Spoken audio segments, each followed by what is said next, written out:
Okay, fine. And let's go then to Keith, who's calling us from Seattle. Again, our number 1-888-24-LIBERTY or 464-8295. That's 1-888-888-24-LIBERTY or 464-8295 in the Central Coast of California.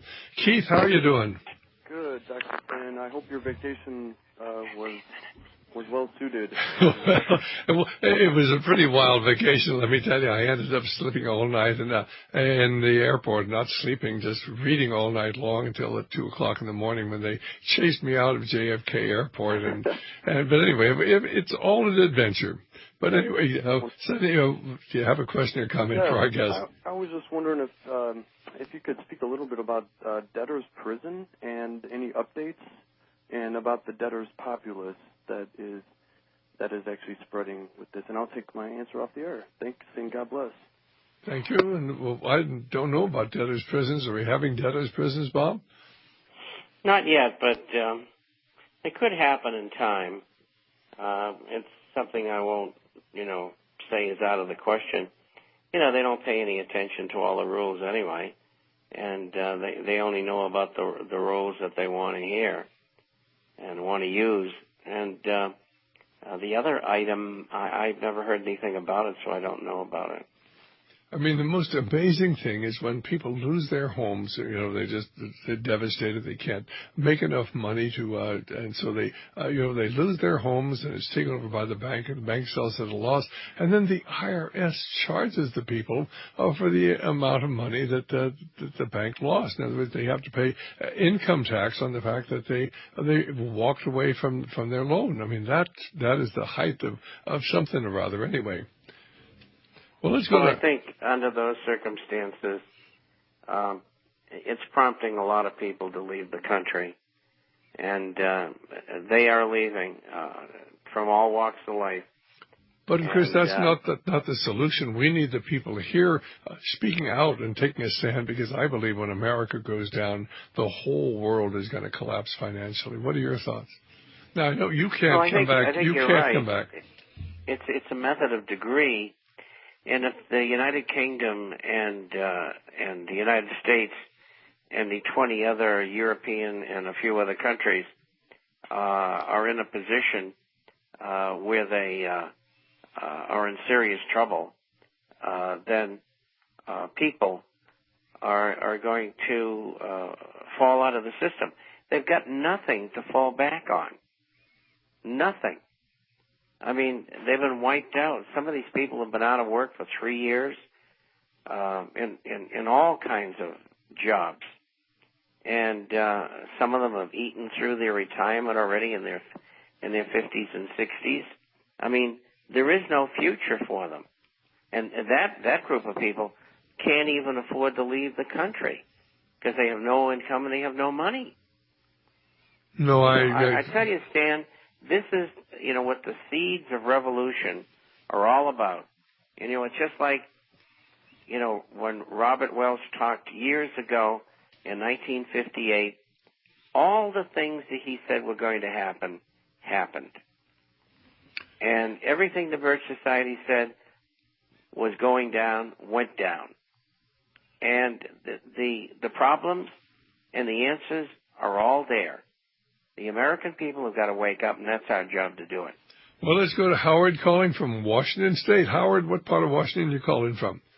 Well, I'm right in the middle between the eastern and the western part, heading towards the eastern Spokane area. Okay, fine. What can we do for you? Do you have a question or comment?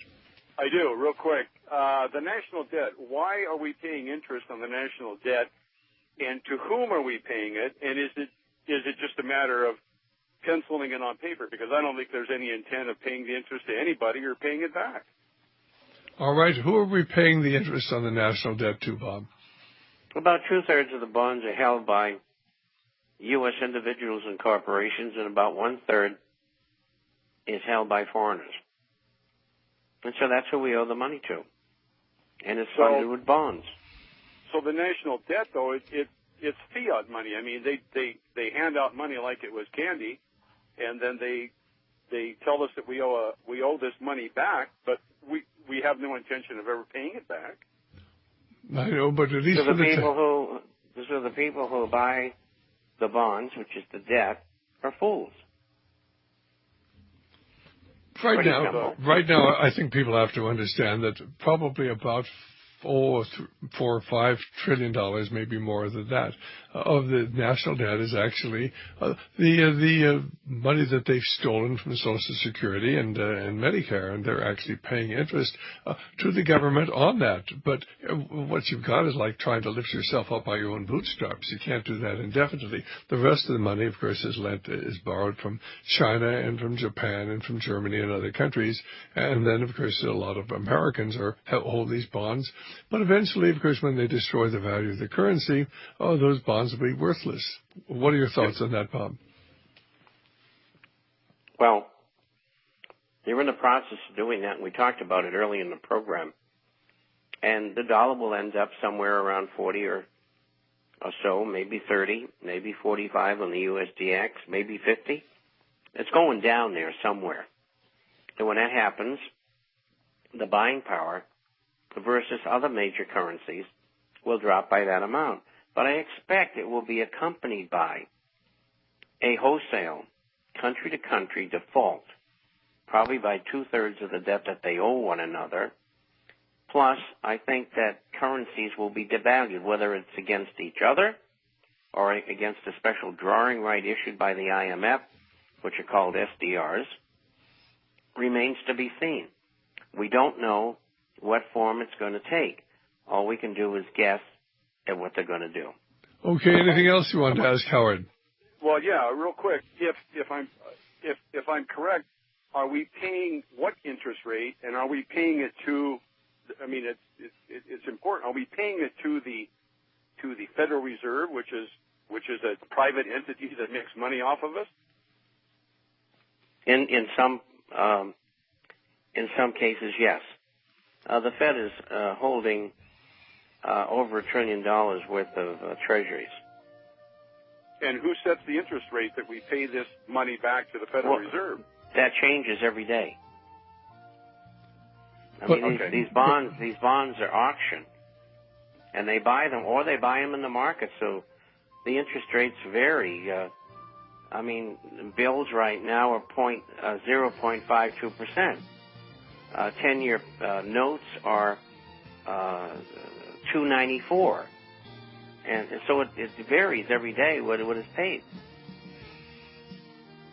But of course, when you actually take the bond out, while you get a fixed rate of interest, then of course as the overall interest rates fall, while certainly the value of the bond goes up. We'll be back in just a moment here at Radio Liberty.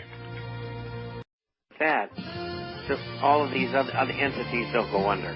Well, this is Dr. Stan. I guess has been Bob Chapman. He just says that basically they're going to try to keep this thing together by pouring more money out here in the next year or two. But sooner or later, it's going to collapse. And, of course, they will collapse it when they want to. I believe they're operating on a time plan, and, we'll learn as time goes by. Bob Chapman, thanks very much. We'll look forward to talking to you tonight. I'll be there. God bless. Bye-bye. Okay, that's Bob, and I hope you've enjoyed our conversation with Bob. He's here every Monday with us as we try to get you alerted to the fact that the world that you have lived in the past, with a stable dollar and America, the leading country of the world, is no longer here.